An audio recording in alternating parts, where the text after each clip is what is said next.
This is how the French make chicken. I wonder if it's going to be any good. Let's try it. So we're going to start the recipe by taking a large chicken breast. Do a butterfly cut. So slice the chicken breast in half, but don't separate it into 2 pieces. It should look just like this. The thickness should be about 1 to 2 fingers. Now cover the chicken with plastic wrap. So place a sheet of plastic over the chicken, cover the meat well, and then use a kitchen mallet to gently pound the meat to break down the fibers. This step is super important. We are tenderizing the meat.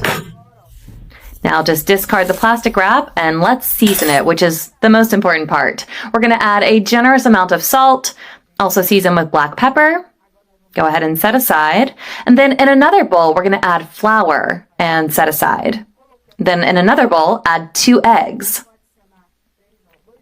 Little parsley to taste, and 50 grams of Parmesan cheese.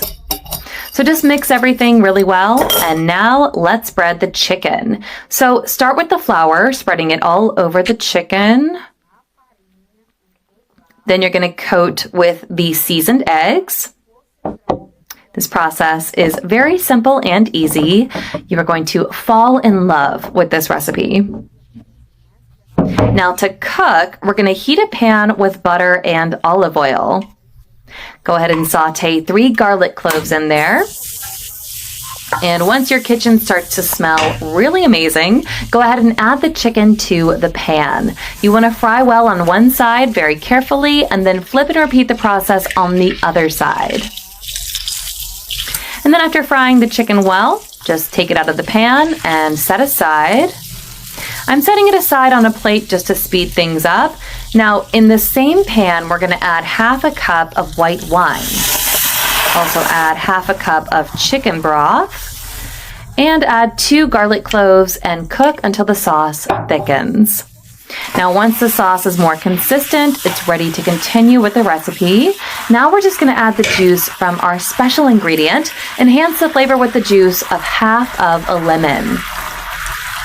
Now, after adding the juice, we're also going to add 1 tablespoon of butter, then add another tablespoon of butter to really boost the flavor and some parsley to taste. So just stir and mix everything really well. Now add the fried chicken into that sauce. You want to spread the sauce all over the meat and then repeat the process on the other side of the chicken. So cook over medium heat for 5 minutes. After this time, flip again and repeat the process. And this recipe is now ready. I promise you have never cooked a chicken that smells as good as this one. Serve the dish and call your family to try it out. Now don't forget to serve the chicken with the sauce on top. This chicken recipe can really go with salads, pasta, rice, on its own. I'm so ready to try this perfect recipe with flawless flavor. Try this at home and enjoy.